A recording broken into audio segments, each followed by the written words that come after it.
We're always looking for ways to help businesses propel forward. And oftentimes that means watching what Fortune 500 companies are doing. Well, here's an idea for you. If you want to develop and retain employees, mentorship. 71% of Fortune 500 companies have mentoring programs. Of those with a mentor, 97% say they're valuable. Stay with us. I'm Lisa Ellen Smith, and this is Focus on Business.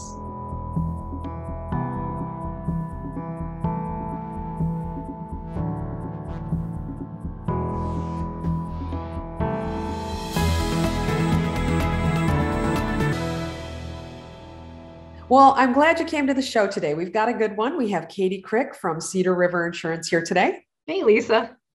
How you doing? Good to have you back. Thanks. Also, Michelle Massey, Vice President of Community Outreach and Customer Support from TechSmith. Welcome. Hi, thanks for having me. Yeah, it's good to have you. We're talking about mentorship today, and I think it's a really important program. Doing a little research about this. Mentorship programs, it's 71% of Fortune 500 companies have them. Of those, 97% say that they are valuable. So there's got to be something good going on here. And yet, when I talk to small businesses, and again, that's, companies with 500 employees or less, I don't hear a lot of mentorship programs in small business. So let's talk a little bit about that. Both of you, successful women in business. Let's hear what your experiences have been. Michelle, you in particular, I'm so excited to have you here. I want to say congratulations. You are the 2021 Athena Win Award winner. So that's Women in Power. And that means you've definitely been giving back. But can you point to a mentorship experience in which you were the mentee and then maybe how that made a difference to you? Absolutely. Thank you very much for acknowledging the Athena Award. I am just beyond honored, and it's just been one of those things that I will never, ever forget in my entire career. Mentorship for me, I've had experiences in a company that had 122,000 people in it, and then I have worked for a company that started off with only 30 people in it. And the experience is definitely different, but valuable, regardless of where you may fall in the spectrum of corporate size. When I was a mentee, it really was more at the beginning of my career as I was just getting started into leadership and I wasn't an individual performer anymore. And my first mentor was a female. She was my manager, and she really led by example. So even though there was formal mentoring paperwork and there was formal mentoring structure, we did what fit us best. So my takeaway from that was a structure is good because it holds people accountable. But when it comes to the actual experience, it's really that relationship that the mentor and the mentee have together that really makes any mentorship program work effectively. It's interesting that and thank you for sharing that. It's interesting that you brought up the accountability part of it, because when I was taking a look at mentorship programs to prep for the show, one of the things that I found was that a mentor will hold the mentee accountable, both professionally, personally, emotionally. You don't get away with stuff when your mentor is saying, oh, no, you aren't thinking about the company now. You're only thinking about yourself. Or, hey, you got to give that person some slack because, there's a lot that a mentor brings to that relationship. And I think accountability was one that sort of surprised me. You know what, Katie? How have you put mentorship to use within your career? You've had an interesting career path. I kind of have. I started off in state government. I've been a professional for 10 years. So public sector and then corporate for several years and now small business. So I hear what Michelle is saying about the sector kind of mattering as far as the structure of a program. But I think that mentorship has done more for me in terms of development than any other strategy I could have employed. Why? You have to tell us more. At the edge of your seat, huh? I think that it's really easy to feel like you're only getting a paycheck from your employer. We show up and we do our job, and we tend to get tunnel vision sometimes about our role. which we want to perform highly. I think everyone wants that. But your employer is giving you more than money, right? They're giving you access to training and experience. And if you choose to think about that in a broader context of developing yourself and your career, you can get so much more out of your time and your job. But sometimes without a more experienced voice, coming in, you just forget, or you don't see a skill set that your employer wants you to learn as valuable, maybe. So mentors have helped me internally acclimate to culture that was like way over my head or whizzing by me, or I wasn't picking up on, which is crucial because if you don't acclimate to culture, then you end up making faux pas left and right. Right. But then also external mentorship has been just as crucial in an informal way, where I'm sharing what I'm doing with my work. They're sharing what they're seeing in the context of their sector. And I'm able to recognize maybe the next step for myself or bring ideas in that wouldn't normally have come into my company. Yeah, I couldn't agree more with that. I might be a little older than you, and when I first started my management career, I was, for more than a decade, the only woman in almost every single room I was in. Yeah. And I really didn't have a mentor, but I saw, other men mentoring other men. It just wasn't as comfortable for me. And you mentioned that, Michelle, that you had a woman who was mentoring you. I bet that was really, really helpful. You're more likely to succeed, according to the Small Business Association. 30% of new businesses may not survive past the first 24 months. 50% of those may not make it past 5 years. However, 70% of mentored businesses survive longer than 5 years. Wow. So if you're an owner, you want to hear that. If you're working for an owner and you want a mentor program, you definitely want to hear that. So, really good stuff here. It's important. And I have my own experience too. I feel like everywhere I go, somebody's mentoring me. I'm always open to what I'm hearing, what I'm seeing. I'm probably drive people around me crazy because I ask so many questions about, well, how does that work? How do you do that? I'm very curious. And I think that's not a bad thing to bring with you. I would agree, Lisa, because that's what happened to me. I always say that it took a village to get me where I am today. I mean, I don't even assume that I was and have been successful in business because of all the great knowledge that I have brought to the table. But there have been so many people that have poured into me from an informal mentorship perspective. People think I'm just asking them out to lunch when actually they're really going to mentor me. They just don't know it. So very similar to you, you have your questions from people that may have a little bit more wisdom, or they're where you want to be, or they have knowledge about an area of the industry, whether it's financial or whether it's how to handle difficult situations. I mean, you can only read so many books, and then you really need someone to talk to that has had, on the ground experience, and you can relate to it. So mentorship is formal, but I have found, especially when you work in an industry like IT that I do, you don't have a lot of those female mentors that are just at your disposal. So sometimes you have to just go outside and find a few mentors to mentor you, whether they know it or not. That's so true. Yeah. That's so true. It's so true, Michelle. And I'm in a male-dominated industry too, right? I'm in insurance. So I'm always the youngest person in any room that I go into, and usually the only female, if it's an insurance, sector situation, and even with clients. And so I remember one time, I wasn't going to share this, but I will. My first small business job after leaving government was so toxic. But I was 24 and just thought maybe the private sector was actually that cutthroat. I just didn't know, right? I came from state government where there's HR and standards and a healthy culture. So I had women in my circle who I was having lunch with, and I was like, God, I don't know. I want to be hard. I want to be cool. I want to be successful and go for this. But I also feel like I shouldn't be crying every day when I leave my office. Right. And they told me to move on. So I really needed that. And I think that if I had maybe gone to a man in the industry, they would have said that's how it was. But people outside of it saw potential for it to change, and don't let yourself get hung out to dry while it's pivoting. get healthy and come back to it. That's what happens. I think we need a whole show on toxic cultures because it's something that, business owners are, HR departments, managers, leaders are desperate to attract, retain, recruit good quality employees. And those employees, sometimes you have to develop them. Toxic cultures are, they work against you so much.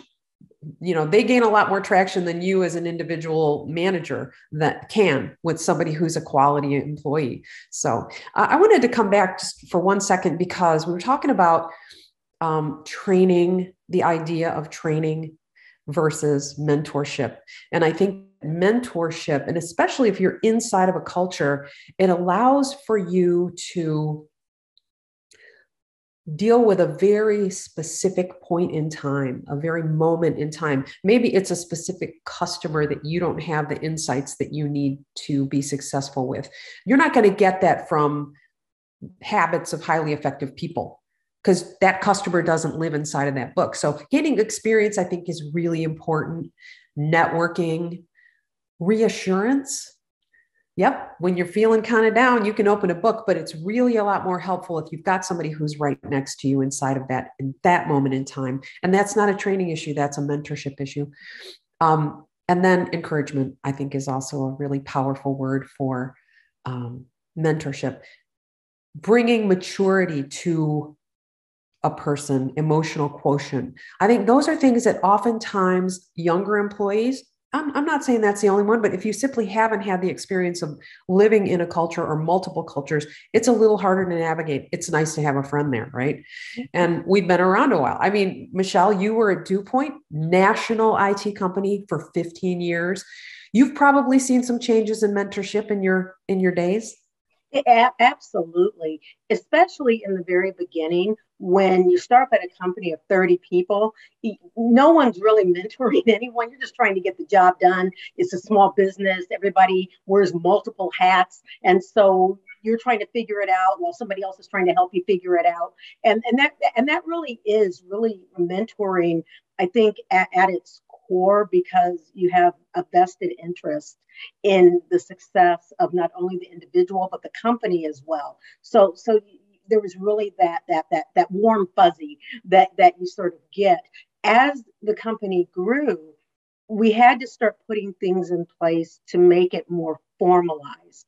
But even with a lot of companies, it's not about the book, it's not about the paper, it's not about, but you align yourself, or you align individuals with the appropriate people that are going to help them succeed.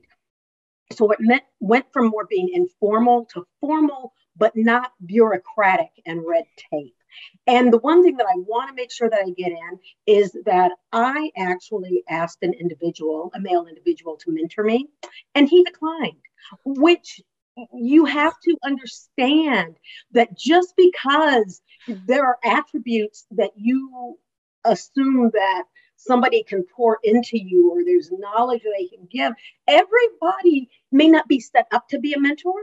That may not be something that's in their bucket that they can give. The timing could be wrong. There could be a lot of things. So I want to make sure that I say that mentorship sometimes may be not now.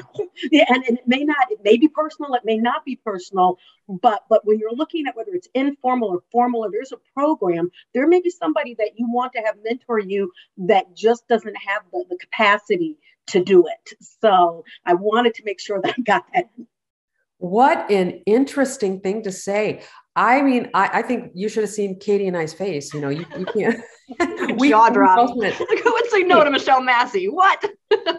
That's right. How dare you? Do you know she's a future Athena winner? But that is fascinating. On the flip side, I managed a big broadcast company for many years, and I had people in my department that would not stop mentoring people. Like, I had one in particular that spent way too much time on it, and they got a lot of satisfaction out of it. But you know what? We also have a job to do. So let's show that balance. Let's live that balance. And then one that just simply, every time somebody new came in, I'm going to mentor this person. And I'm thinking, boy, I wish you wouldn't. I mean, you're going to just give them every bad habit that I'm trying to, knock out of you. So, I mean, it can be tricky. And so I guess sometimes these formal rules can be important. And the question is always, and I think you both have sort of said it, does the mentor find the mentee or does the mentee find the mentor? What's the best Lisa, thing? I think that something that small businesses could do that would benefit everybody is, as far as a compensation package, include paid coaching, like 1 hour a month, right? I'm going to pay 1 hour a month for you to meet with a business coach. And that sets boundaries. The employer is picking the coach, they're external. Hopefully the coach has worked with that small business too, so they have kind of similar language and approach to problem solving. But I think as an employee, as a young professional, I would be more attracted to a company or a job offer that specified that, said that, did that for me, even if it's, it's like a $200 a month value or whatever coaching level you want to give, way more than a ping pong table and a cereal bar. Those things are fun, but I would feel much more invested in. And again, to your point, it protects that employee from being influenced by bad habits or negativity that you don't want them to be. I'm writing that down.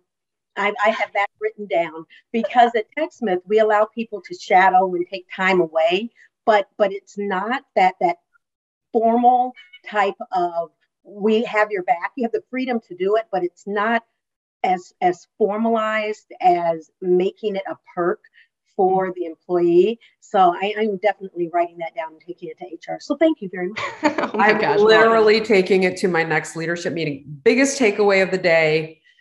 Absolutely. And I have to think, there are formal groups like that they're not called mentorship. Like, for example, I am sending my integrator, who is my right hand at the company, to a group of professionals called Executive Connections. And it's sort of like a CEO roundtable, but you don't have to be a CEO. And I've got to believe that there's times that she's going to want to get in a room and talk about me. And that's okay, right? Sometimes I want to get in a room and talk about me, probably too often, but yeah. So I think that that's a great idea. A professional coach, maybe you can bulk up on a bunch of hours or something. So anyway, we have to kind of get back to the idea of mentorship here. I want to talk about the challenges in recruiting. I mean, you just said one of the big powerhouse suggestions of the day, add an hour of coaching. What else? What other challenges of recruiting can be solved or handled with mentorship? You are equipping your internal workforce to be promoted more easily. I'm told, at least, right? I am not a decision maker yet, but I would imagine that would be a strength for internal hires and having a stickier workforce. But Michelle, what do you think?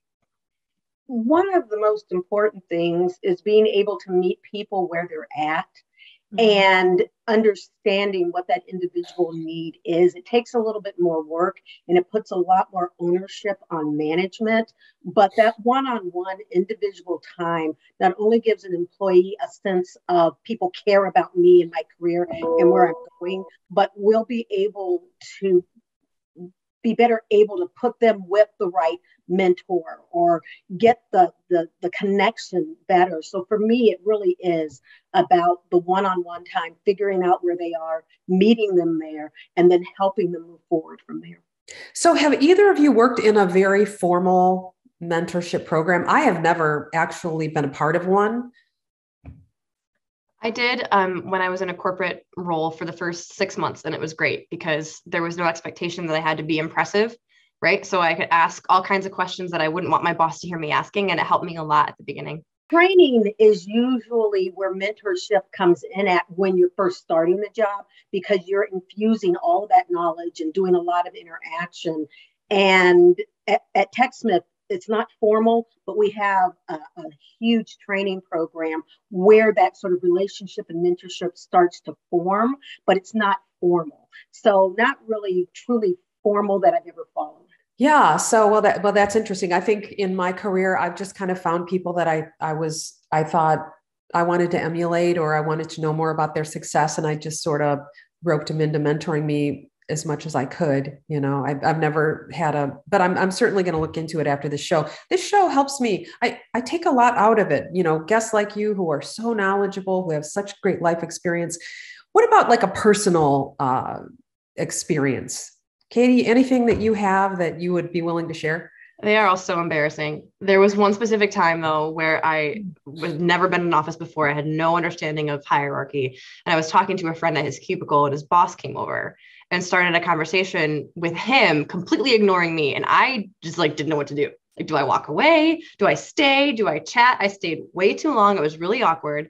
And then later, not my boss, but my boss's best friend came over, and she talked to me about it in a way that made me know she wasn't judging me. She just knew it was a knowledge gap. And so not judging an employee for making a faux pas was crucial for my career. And it taught me to be graceful when I'm getting feedback and appreciative as opposed to defensive. Nice. EQ is huge. It's one of our core values. Any final thoughts, Michelle? Mentoring is valuable, but as the mentee, you have to take the first step if that's what you want, because you can't sit around and wait for someone to approach you. So if that's important to you, then you have to take that first step. And whether they say yes or whether they say no, you still have to take that first step, because you have to own your career and own your own future. Well, I see why you won the award. Thank you so much, ladies, for being with me. And I reserve the right to bring you back at any time, at any moment in time. Have a good day. I'm attorney Richard Craig Krause, and you've heard me say that business exit strategies can be just as important to you as your day-to-day operations. And the exit strategy concept helps you focus on building value in your business and making arrangements to benefit financially from that, especially when you're ready to either move on to some other business activity, investment, or retirement. It sets longer range goals and helps you stay focused on the big picture. It helps you avoid problems and unnecessary risk. So ask yourself, ultimately, isn't this why you're in business to begin with? In other words, your business is more than a job, and it's supposed to work for you. So these exit strategies need to be identified as early as possible and fine-tuned as time goes on. And the point is, the earlier the better. And over the next several weeks, I will be discussing the key features of structuring exit strategies, and will actually address them in greater detail during full programs that are devoted to these issues.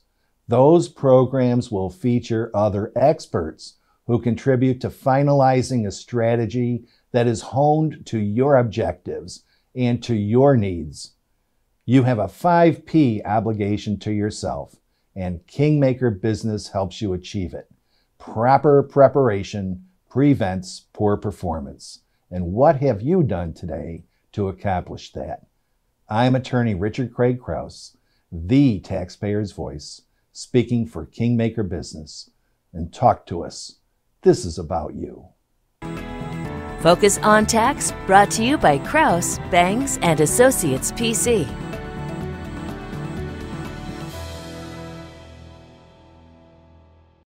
This is Denise Policello with Focus on Legal.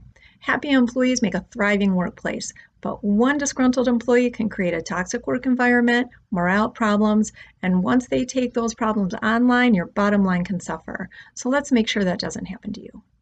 The first thing you really need to do is prevent this from happening in the first place, because it's very, very difficult to undisgruntle an employee. So what you need to do is be very clear and communicate with your employees from the minute they start working with you what their rights and responsibilities are. They do not have free speech rights in the workplace. And once they start disparaging you to the public, they really do need to be terminated. So it's very important to keep those lines of communication open from the beginning and make sure that they understand that they need to come to you with their issues and not to their coworkers and not to their Facebook group. And then the second thing you need to do is act quickly and decisively. This is not the kind of thing you can let languish. One disgruntled employee can quickly become 10, and then you have PR nightmare, and you want to get in front of this as soon as possible. And frankly, if you don't get in front of this as soon as possible, it will quickly get out of hand and they will need to be terminated. So have a sit down with them, make sure they understand their responsibilities for bringing their grievances to you and nowhere else. And, you may need to terminate. And honestly, this is the point where I'm almost always counseling my clients to terminate. So we want to prevent that. And then the third thing is to, kill them with kindness, as we say. You do not want to engage with your employees on social media, whether they're current employees or former employees. This will backfire on you. It will be a PR disaster. So do the happy thing and flood your social media with positives. And remember to always consult a qualified business attorney before you're taking any adverse employment action. Focus on Law, brought to you by Pochella and Associates, PLLC.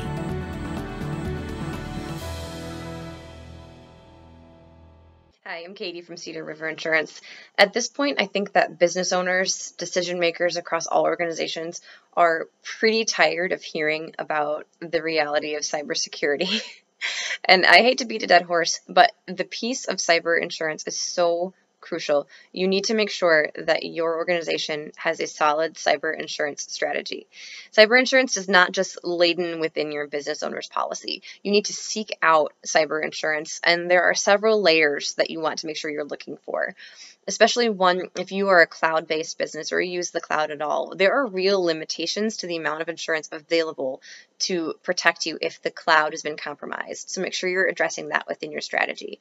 You might also think that because you don't host or retain customer PII that you don't need good cybersecurity insurance, but think about how your business uses technology. If your systems are locked and you can't process customer payments for a day, 2 days, 3 days, a week, what kind of lost revenue are you looking at? This is an area that good cybersecurity insurance can address too. Also, the cost of data reconstitution. So think about, even if you have a good backup, it's possible to lose upwards of 20% of your company's data if you have a cyber attack. So there's tremendous cost associated with reconstituting data. And your cyber insurance strategy is a huge part of making sure that you're financially solvent again. Also, realize that your cyber insurance company has a real vested interest in minimizing the amount of loss that you sustain. So as soon as you're hit with a cyber attack, your insurance company is one of the first partners you want to bring in, because they are the ones who are going to have lines of communication to pay hackers if that's the case, but also bring in experts to mitigate the loss that you're sustaining. So don't neglect the cyber insurance piece of your total insurance strategy. I'm Katie with Cedar River Insurance. Thanks.